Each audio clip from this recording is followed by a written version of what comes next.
What's up, guys? Welcome back to Smogon for another SPL game. This time we've got a UU game, Hikari versus Kokoloko.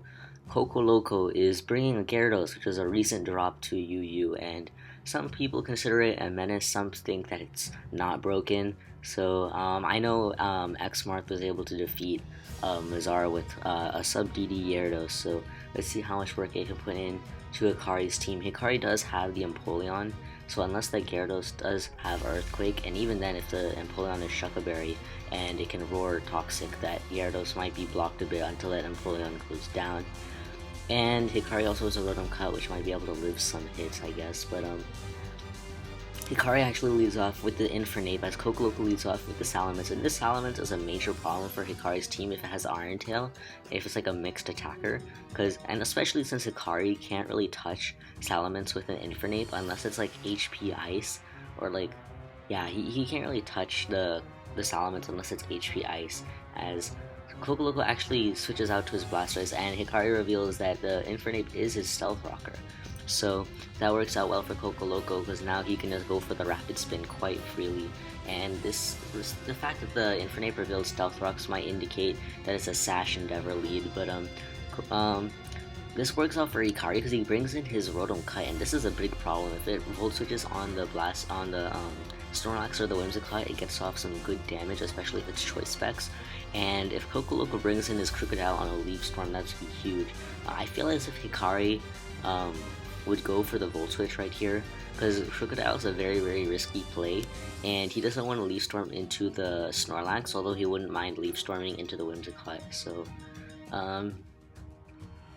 yeah, I think Hikari could quite easily go for the Volt Switch here. I feel like going Crocodile is extremely risky for Kokoloko, especially since it has some sort of Iron Tail lure.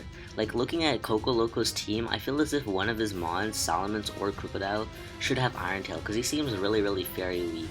Like, he has no resist, stuff like Gardevoir can like slowly wear down. Oh, it's actually Will-O-Wisp Rotom Cut, so he gets off the burn, which works well for him. Will-O-Wisp hits everything on Coco's team, as Whimsicott actually goes for the switcheroo and gives the Rotom a Choice Scarf, as it actually reveals a Yachi Berry, so if that Gyarados is Ice Fang EQ, it now is much more potent to sweep Hikari's team. Okay, so now the Rotom is switching out, and we can see what Hikari wants to go to. He might choose to go to his Infernape, or I could see him going into both Infernape or Empoleon. Now that the fact that that Rotom is Choice Scarf, it would be it would be able to check the Gyarados, unless it's like unless the Gyarados is sub DD, because then he can sub on the switch and then Dragon Dance on a Volt Switch, and then the Rotom is forced out. But the Rotom will outspeed the Gyarados at +1 because of the Choice Scarf, even though it loses the Yachi Berry, which also checks Gyarados, kind of like a lure. But I think Kokoloko's team way to win this game is to kind of lure out that Florges and kill it with an Iron Tail Mon. And if you just kill out that Florges, then his Crocodile or Salamence or both can put in a lot more work. But I kind of like Hikari's position at the moment. He's definitely got the early game lead, and he has a lot of threats to Kokoloko's team, as this Rotom is going to be a huge nuisance to just keep getting momentum, because every time Hikari gets up rocks, Koko wants to remove those with his Blastoise, and every time he does that, that makes the Rotom want to come in. So he really has to outplay the Volt Switch versus the Leaf Storm stuff with his Crocodile and his like Snorlax, I guess, because now the Whimsicott's really, really weak. It's less than 50% health, and in comes the Aerodactyl, which Koko doesn't have the best switch-ins to. He can go to his Mence depending on the set. I mean, if it's a physically defensive Mence, he could, but it doesn't look like that on his team. He could go to Crocodile, and yeah, he could go to the Crocodile. I think he would go to Crocodile, in all honesty, but he might want to go to like Blastoise, or I don't know. But this does look like in Hikari's here, right? He does go to the Crocodile, and he actually goes for the Stone Edge right there, not the Flying move, which is kind of curious. I guess he was trying to a KO potentially, or just deal more damage to the Snorlax, a potential switch in, or Salamence, a bulky Salamence, or Blastoise. But he actually goes for the taunt as Kokoloko tries to go for the stealth rocks and fails. Now right here, Hikari. Now Hikari is really in a dominating position at this moment, but he doesn't have the best switch-ins because knockoff still removes the item of something on Hikari's team, even though it doesn't do much to the Aerodactyl here. And Iron Tail Crook would be really good for Coco here. I know I've used Iron Tail Crook plus Immense in the past. It's actually, I won't talk about it too much, but I've used that quite a while ago in UU Open. Actually, it was quite good. I don't know if I actually brought that to the UU Open, but regardless, I like Iron Tail Crook because it can lure out the fairies for, like, normally they expect like Dread Plate and like knockoff EQ Pursuit with rocks, but the Iron Tail is really nice if you want to lure Whimsicott or Florges, and Gardevoir has been added to the tier, so you also lure that Gardevoir that wants to come in, like Scarf Gardevoir wants to come in or something. And looking at Coco's team, just look at Coco's team, he has no fairy resist. His best answer to it is a Snorlax, and if they're using like, I mean, if they're using like Calm Mind something, then it has to be Curselax. But then you'll also end up getting a weakness to like Will-O-Wisp Gardevoir or like Specs Gardevoir, just Side Shocking and stuff. Like, I don't know, it seems quite a bit fairy weak, and also the fact that he has like this immense Crocodile offense thing going on, I feel as if one of them should have Iron Tail, and that'll be able to break Hikari's team if he can get it off at the right time. But Hikari is taking his time right here as Coco has chosen his move. He goes into the Infernape as Coco actually pulls a double into his Blastoise, so this works out really well for him.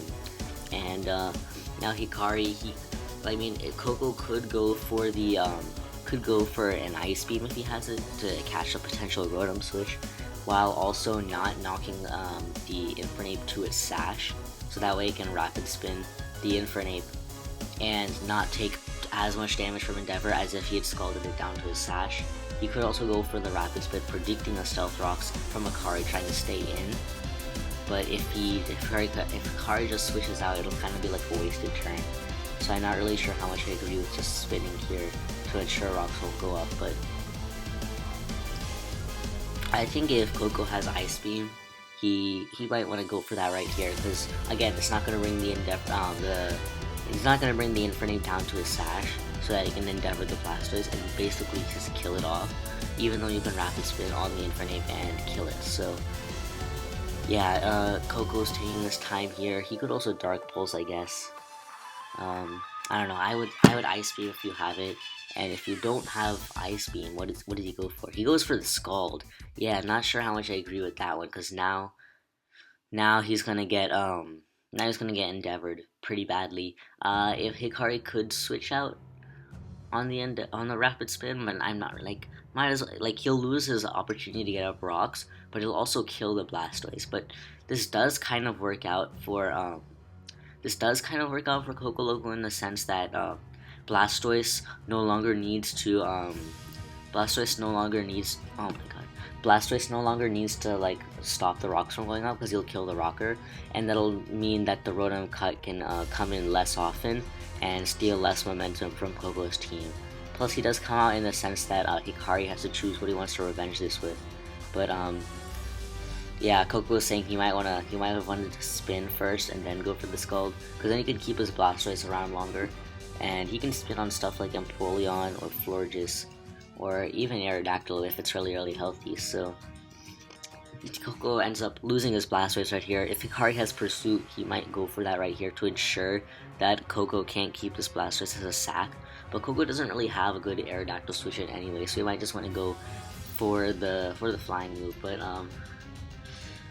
yeah, he does go for the Pursuit right here, so that means Coco won't be able to save the Blastoise as a sack fodder, and that'll be good for Hikari when he tries to put in a ton of damage with that Heracross, because Heracross can't come in too often, but when he does, like on the Snorlax or something, or I guess on the Crook too, if it clicks the right move, if it's CB Heracross, or even like Flame Orb, it can just grab kills, so that's really threatening. But Coco actually goes into his Gyarados on the Aerodactyl, as yeah, Hikari just choose to go out to his oh my.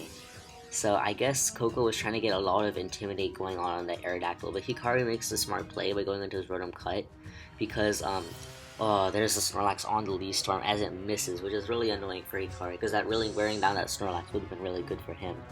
But what I was saying is because the Snorlax probably did not kill the Gyarados, especially the way Kokoloko brought it in, as Coco was actually just trying to get double Intimidate and going to his Crocodile. I might have just wanted to go to the Crocodile right on the Aerodactyl and just gotten up rocks. I'm not sure.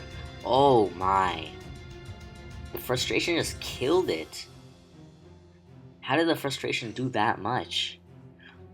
Oh my god, and now Hikari's team looks quite a bit weaker to Gyarados. He does have this Empoleon which checks Gyarados, but it really depends on the set, and we know that this is not the Rocker, it might be the Defogger. It still might be a defensive set. I don't know if he would use offensive Empoleon, especially I don't know if he would bring it in here, but I don't know. I could see, yeah, it is look like an offensive opponent. He brought an offensive. Oh my god, is that banded Snorlax? That's doing so much damage. That's insane. Oh my god. So this Empoleon's Hikari is looking like he's just ready to lose to Gyarados.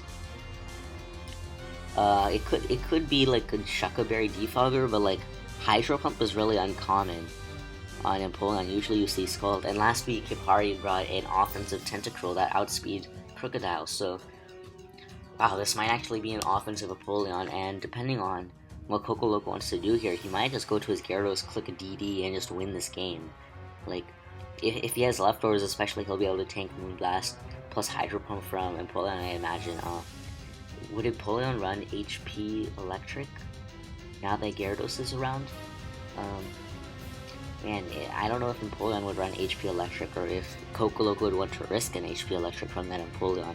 He's probably calculating the Hydro Pump damage to the Snorlax right now. But, like, that was insane how much that banded Snorlax, like, that has to be banded. Look at the damage. And he didn't change out of frustration, as he just killed the Rotom Cut and basically completely weakened its Empoleon. So, even though the score is 4-4 right now, this is looking heavily in Kokoloko's favor again. Because now that Gyarados is looking like a major threat. And, yeah, it's just looking like a big threat. I think Hikari's best way to take on Koko is to, he really has to try to get a kill with his Heracross versus the Crocodile without allowing Crocs to go up so he can maintain his Aerodactyl's health and really beat down Coco's team, while also utilizing that Florges, especially if it's Calm Mind to win. But Koko makes a smart play, goes to his Crocodile and clicks Pursuit on the Empoleon, so Hikari cannot save it as sack fodder by switching into his Florges, and in comes the Florges. Koko might just want to go for an Earthquake and get off big damage on this, or knock off his leftovers. As if this is Calm Mind physically defensive, that might just be Hikari's play of choice, but I'd really love to see an Iron Tail. I'm guessing if Koko does have an Iron Tail, it would be on Salamence, considering that he did reveal Pursuit on this Crocodile. But man, I'd really love to see some way, like some Iron Tail on this floor just to just kill it. And the Mence itself is also looking like a huge problem now, especially if that is DD Mence. That thing too, DD Iron Tail can also just destroy. But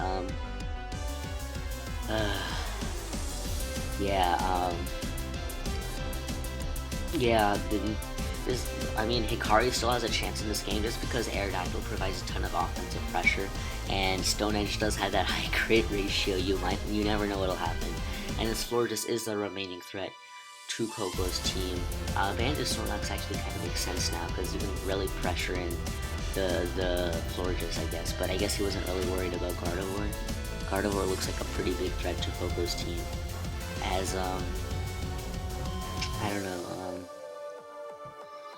I don't know if Gyarados actually outspeeds Aerodactyl at +1, but there's the Moonblast. As Koko tries to bring in the Whimsicott, I guess safety precaution against the against the floor just going for Iron Tail, as going for Moonblast is a fine play because you just weaken up Koko's team, and Crocodile is the best check Koko has to the Aerodactyl at this moment, so this is certainly not over, but it's looking quite a bit more grim for Hikari, as I don't know, it depends on how much the Gyarados can wreck this down, or if Koko's Salamence has Iron Tail, which I really think it should, considering the breakup of his team. As because he does go to Gyarados right here. Gyarados max speed hit, I think it's like 287. Why is it not loading? Show me. 287, yes. And then Aerodactyl hits like 438, if I remember correctly. So, I don't know if he'll be able to outspeed right here, but I think if he's bulky Gyarados, he might be able to take a Stone Edge and DD twice on an Aerodactyl. If he goes for the Waterfall on the Aerodactyl switch, that'll be just insane. And I think Aerodactyl does outspeed the Gyarados, even if it's Jolly at +1. Let's see, 287 times 1.5, so we'll be adding 143, and so that'll hit you, yeah, it will outspeed, the Aerodactyl will outspeed the Gyarados, so, yeah, it will outspeed the Gyarados, it'll hit like 430 something, so,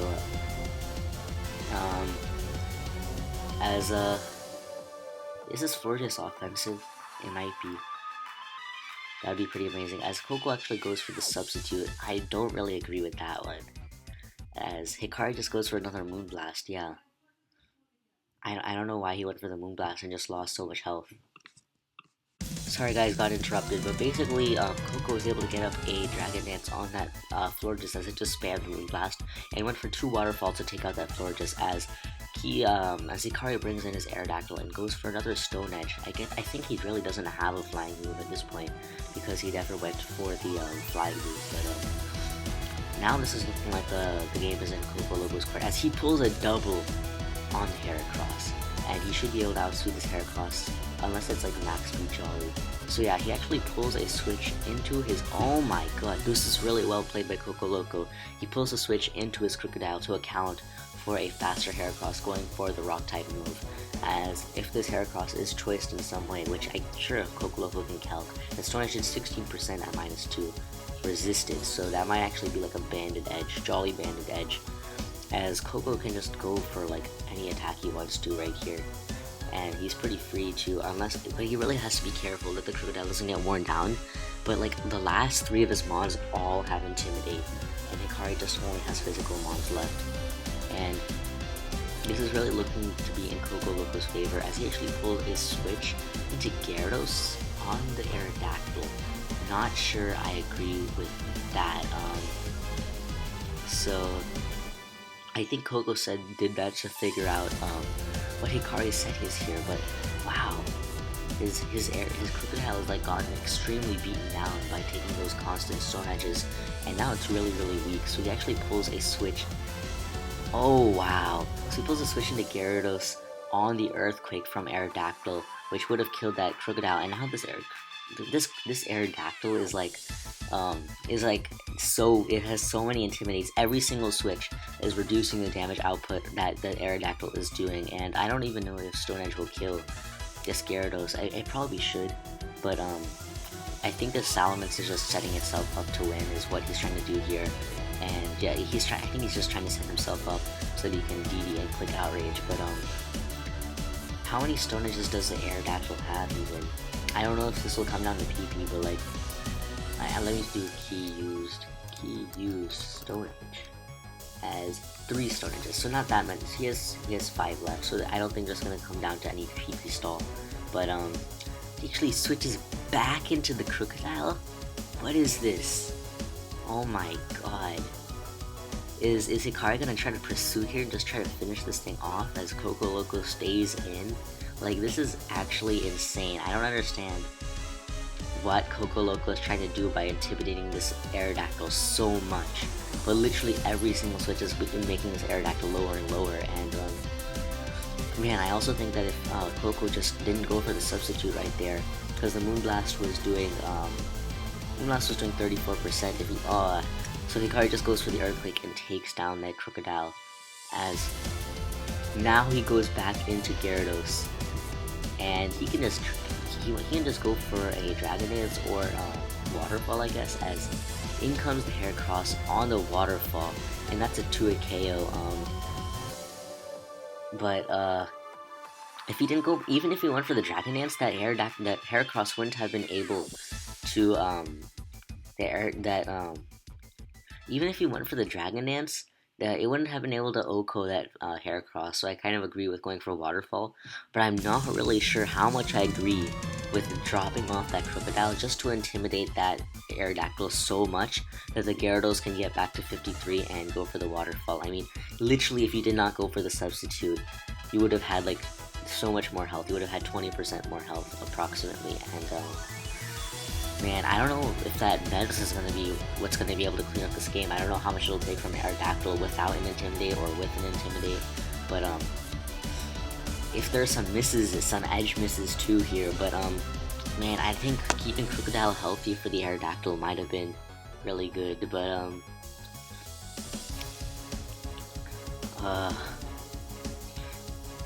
oh, the Mence might also be Choice Scarf, which is something I've never considered.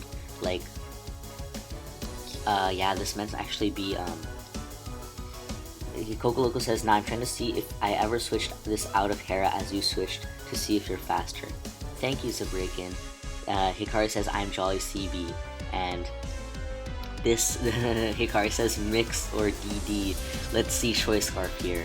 Choice Scarf, come on, go for the Choice Scarf Outrage. I want to see the Choice Scarf Outrage. Oh my god. Oh, it's Dragon Dance. And there's the Stone Edge. But he should be faster than the Aerodactyl right here. He can just go for an Outrage and just win this game. He can just win this game as oh my god, there's the Outrage, and will +1 Outrage be able to kill Aerodactyl? If it's really bulky Aerodactyl, I can imagine it lives. I can imagine that the Aerodactyl would live a +1 Outrage from Mence, especially because there's no Moxie. He needed the Intimidate to set up. Oh my god, he gets a crit. That's insane. Hikari says that it's not a bulky Aerodactyl, so that Outrage would have been able to crit anyway. But oh my god, that's amazing. So Kokoloko pulls some insane switches back and forth with his Crocodile and his Gyarados to get off some damage on that Heracross. I may be putting it in range of +1 Outrage, I'm not sure, but that banded Snorlax was definitely an MVP on Coco's team, just basically nearly killing that Empoleon and also killing off that Rotom Cut, which would have been really huge in the end game versus Coco's team since it was so good, especially with that Choice Scarf. But man, this Mence just ended up pulling out the game in the end, which is just amazing. And yeah, Hikari says that the Leaf Storm forced him to guess what the Lax's set was, and that's definitely true, because if he went for the Leaf Storm and did not miss, and he would have seen that it would have done a lot more than he would have to a Curse Lax, and it also would have shown that no leftovers on that Lax, and then that would have really changed the game actually. So Hikari is not able to win against Kokoloko. He brings a second offensive water type that often runs a defensive set, so that's really amazing. But Kokoloko is able to pull through with his Gyarados, Salamence, Crocodile Core. He was really out there intimidating that. Like, he was just playing flashy. Oh my god, he was just styling on Hikari. But Koko wins this game. I'm not sure the series actually. I don't know which teams they are on, but yeah, that's it. Hope you guys enjoyed. I wasn't able to get a video up on Friday, so I'm gonna try to upload 2 today or something of the sorts. But yeah, that's it. See you guys later.